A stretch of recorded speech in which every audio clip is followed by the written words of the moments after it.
नमस्कार, स्वागत है आपका। आप देख रहे हैं हमारी खास पेशकश। मैं हूं आपके साथ आशा झा। देश में मॉनसून की शुरुआत होते ही तूफान और बारिश ने चारों तरफ तांडव मचाना शुरू कर दिया है। कहीं गांव में नाव चल रही है तो कहीं कलेक्ट्रेट में जाने के लिए पानी में डूबकर जाना पड़ रहा है। सबसे खराब हाल असम का है। यहां लोग नाव से ही घर से बाहर निकल पा रहे हैं। देखिए तस्वीरें।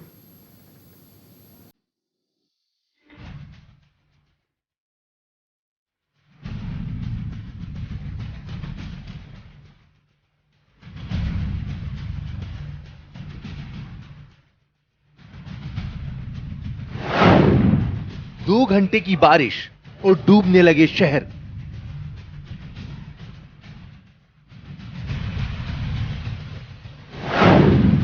कहीं गांव में भरा पानी तो कहीं डीएम साहब का डूबा दफ्तर।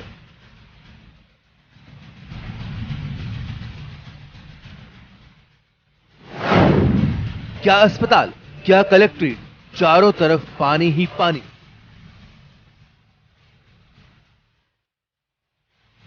दो 2020 का बाढ़ वाला मानसून।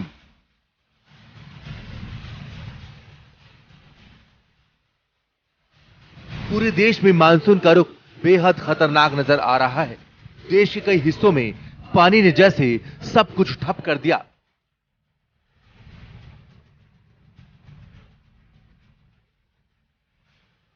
कोरोना के जारी कहर के बीच अब बाढ़ और बारिश ने लोगों को रुलाना शुरू कर दिया है। क्या गांव और क्या शहर, जहां भी मानसून ने दस्तक दी वहां हर तरफ पानी ही पानी हो गया। गाड़ियां ठप हो गईं, पैदल चलना दूभर हो गया और यहां तक कि डीएम साहब का दफ्तर भी तालाब बन गया।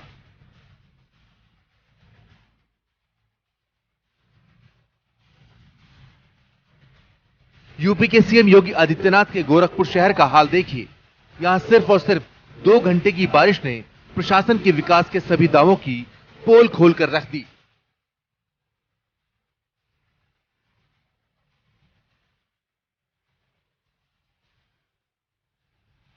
सारे रास्ते जो एकदम गड्ढे हो गए हैं।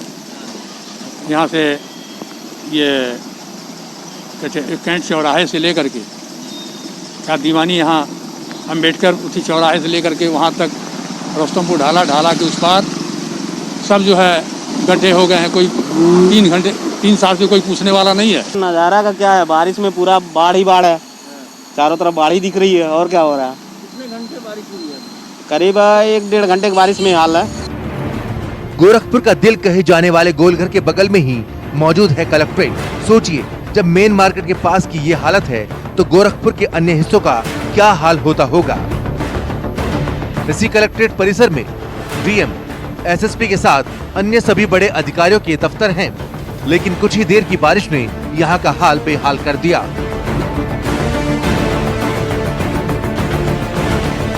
ये तो था कलेक्ट्रेट का हाल, लेकिन इससे भी बुरा हाल है परिवहन विभाग की बिल्डिंग का, जहां खुद आरटीओ साहब पानी की बूंदों के बीच बैठकर काम करने पर मजबूर हैं। परिवहन विभाग में काम करने वाले सभी कर्मचारियों का यही हाल है। सभी की मेज पर पानी बह रहा है। हालांकि परिवहन विभाग की नई बिल्डिंग निर्माणाधीन है।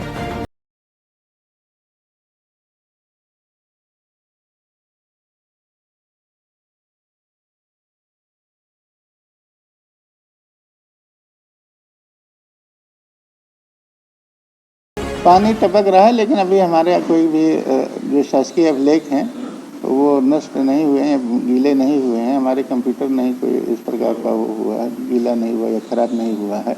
और अभी जुलाई में हमें जो है गीडम हमारी बिल्डिंग बन रही है और जुलाई में हमें मिल जाएगी, तो पूरा कार्यालय शिफ्ट हो जाएगा, समस्या भी नहीं रहेगी। मुंबई में हमेशा से बारिश के मौसम में पानी भर जाता है। जब भी बारिश होती है, यहाँ की सड़कें लबालब हो जाती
हमने 3 रोज पहले ही आपदा पदाधिकारी को, माननीय जिला पदाधिकारी महोदय को, अनुमंडल पदाधिकारी महोदय को, अंचल पदाधिकारी अररिया को, और हमने स्कूटी ऑफिसर को भी लिख के दिया है कि ये जो एरिया है बांसवाड़ी रोड काफ़ी कटाव पे है और यहाँ पे जान जो है जोखिम में डाल के लोग आना जाना कर रहा है और किसी वक्त भी अप्रिय घटना घटने की संभावना है।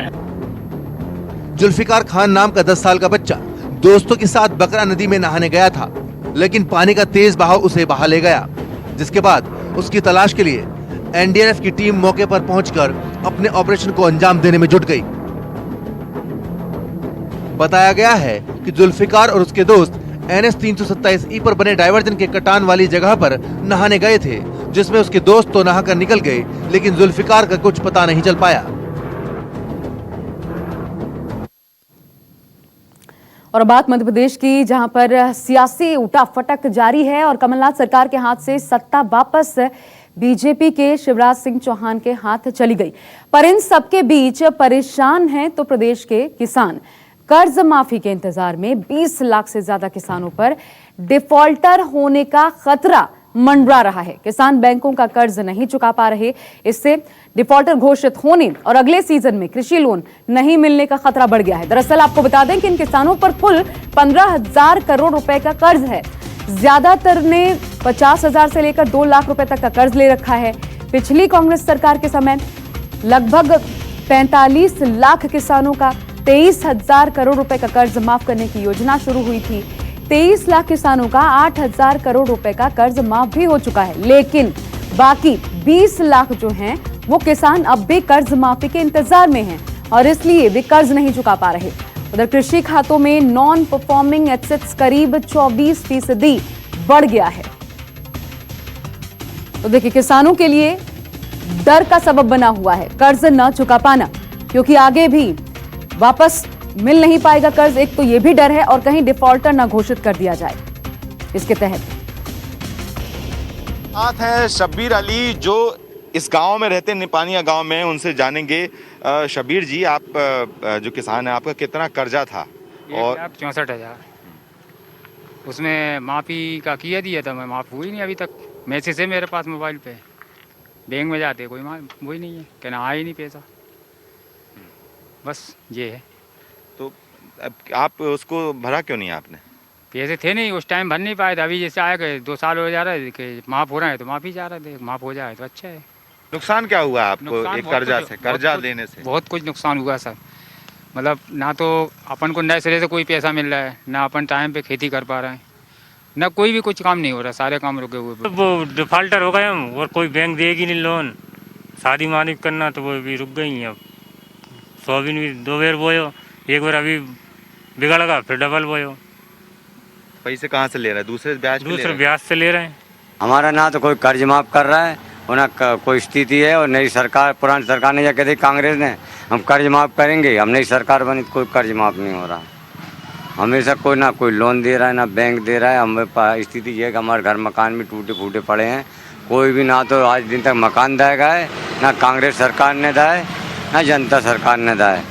खाली एक तसल्ली देकर ये लोग चले जाते हैं और हमसे वोट ले जाते हैं। अध्यक्ष राहुल गांधी जी ने किसानों के साथ षड्यंत्र पूर्वक धोखाधड़ी की कि 10 दिन में किसानों का कर्जा माफ कर देंगे, लेकिन एक भी किसान का कर्जा 2 लाख का माफ इन्होंने नहीं किया।